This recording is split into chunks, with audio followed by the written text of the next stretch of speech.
Perkenalkan, saya Amma Heidi Royani, saya fasilitator dari Dompet Duafa. Nah, kebetulan saya mendampingi program pertanian Minapadi yang ada di Polaman ini. Mbak, kenapa Dompet Duafa terjun di bidang Minapadi ini? Jadi Dompet Duafa itu lembaga zakat ya, kami menghimpun dana zakat dari masyarakat, kemudian nanti kami kembalikan ke masyarakat dalam bentuk program. Ada program pendidikan, ada program dakwah, program pemberdayaan ekonomi, ada program kesehatan, kemudian program sosial. Nah, kebetulan yang ada di Polaman ini program pemberdayaan masyarakat, gitu, masyarakat tani gitu khususnya. Mbak, kalau ini kan Dompet Duafa berarti mensupport program ini. Kalau menurut Mbak sebagai pendamping, seberapa puaskah Mbak dengan pelaksanaan program yang ada di sini? Seberapa puas pelaksanaan program ini? Atau sesuai dengan tidak dengan yang diharapkan? Jadi Dompet Duafa itu setiap mau melakukan program itu biasanya ada asesmen gitu. Jadi kita menilai sebenarnya masyarakat ini cocok nggak dengan apa yang akan kita lakukan gitu. Nah, ketika kita ke Polaman, kita melihat ternyata potensi Polaman untuk dikembangkan di Minapadi gitu. Jadi kenapa Minapadi gitu yang pertama ya? Karena untuk intensifikasi lahan pertanian. Sekarang kan sudah semakin sempit ya lahan pertanian gitu. Harapannya setiap lahan itu nggak cuma menghasilkan padi aja, tapi juga ada ikannya gitu. Jadi ketika panen ada double yang kita dapatkan, yaitu padi dan juga ikan untuk memenuhi kebutuhan masyarakat. Nah, ketika asesmen ternyata wilayah Polaman ini sesuai nih untuk dikembangkan ke sana dari segi airnya gitu. Kemudian di sini juga sudah banyak yang mengembangkan ikan kayak gitu.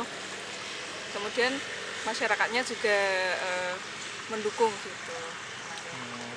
Berarti sampai saat ini dari sisi dari pertama kali asesmen sampai sekarang berarti masih sesuai dengan kriteria itu, Pak? Ya, dan kita juga masih terus berproses gitu ya. Ya.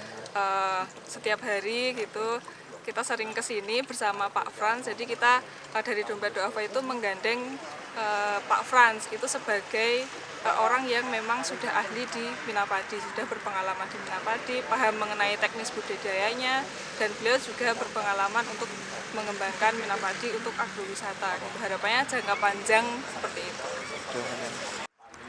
Mbak, untuk ini kan kita baru pembangunan dari awal ya, masih tahap awal ya. Kalau dari Dompet Duafa nanti programnya yang diharapkan sampai apa sih, Mbak? Sampai seperti apa sih? Jadi kalau untuk program itu biasanya kami ada idenya dulu, kemudian kita akan menyesuaikan dari masyarakat. Kalau di Polaman ini kita akan idenya adalah ke arah agrowisata. Jadi Minapadi ini akan dikembangkan ke arah agrowisata. Cuma untuk menuju ke arah sana memang perlu proses gitu, kita lakukan bertahap dan kita memang sampaikan ke petani, ayo kita jalan bareng-bareng dan kita akan melakukannya tahap demi tahap gitu. Pertama yang kita lakukan yaitu dari segi budidayanya dulu, didampingi Pak Frans yang sudah berpengalaman, nanti petani bisa menerapkan teknologi Minapadi yang benar itu seperti apa, kemudian justru petani nanti bisa menjadi narasumber untuk petani-petani yang lain kalau sudah punya ilmunya kayak gitu kan. Terus yang kedua keberlanjutan gitu. Karena banyak program Minapadi mungkin bisa pertamanya, tapi untuk melanjutkannya mikir lagi gitu. Tapi di Polaman ini kita coba untuk dikelola oleh kelompok. Jadi seperti bibit ikan, pakan ikan dan sebagainya itu akan dikelola oleh kelompok. Jadi setelah panen ini nanti petani bisa melanjutkan untuk menanam lagi, untuk melanjutkan Minapadi lagi gitu. Dan kita juga pikirkan dari hulu sampai hilir, makanya di hilirnya kita ada nanti pasar ikan. Itu yang tahap selanjutnya, nanti ada pasar ikan. Jadi petani setelah panen ikan nggak kebingungan akan menjual kemana. Jadi udah ada pasarnya yang itu dikelola oleh kelompok lagi.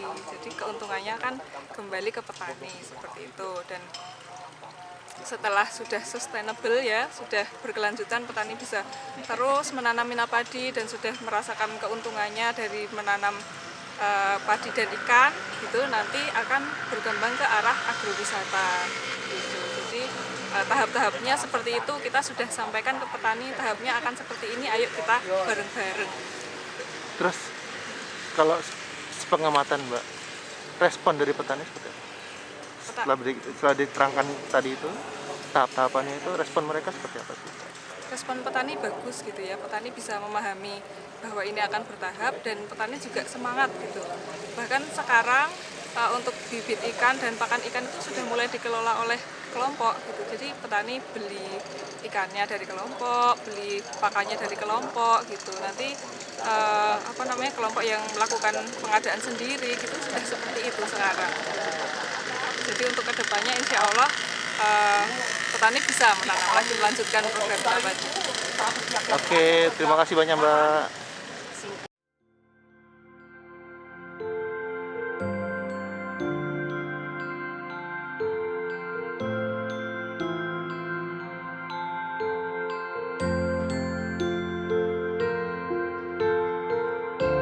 Saya Iswanto, warga Pulaman, RT 15, Argorejo, Setayu.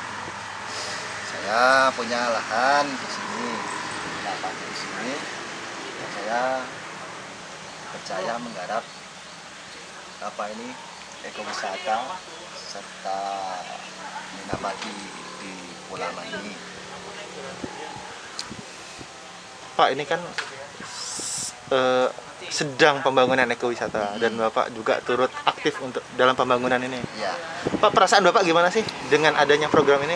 sangat senang. Karena apa?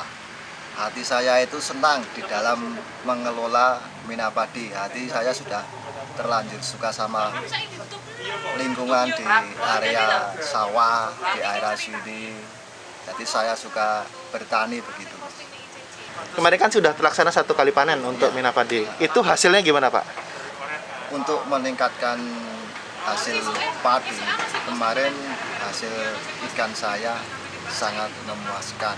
Sangat memuaskan.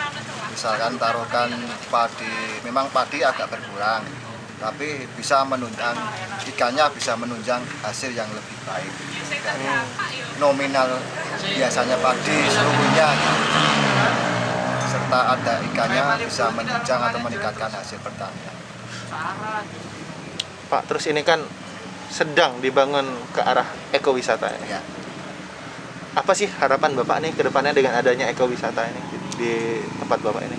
Harapan saya atau harapan kami di sini nanti kan ada seni dari Pulaman ini, sehingga warga dekat-dekat sini bisa merasakan juga hasil dari jeripayah kita untuk membangun ekowisata di sini, membangun Pulaman di sini, khususnya di area minapadi dan ekowisata di area sini.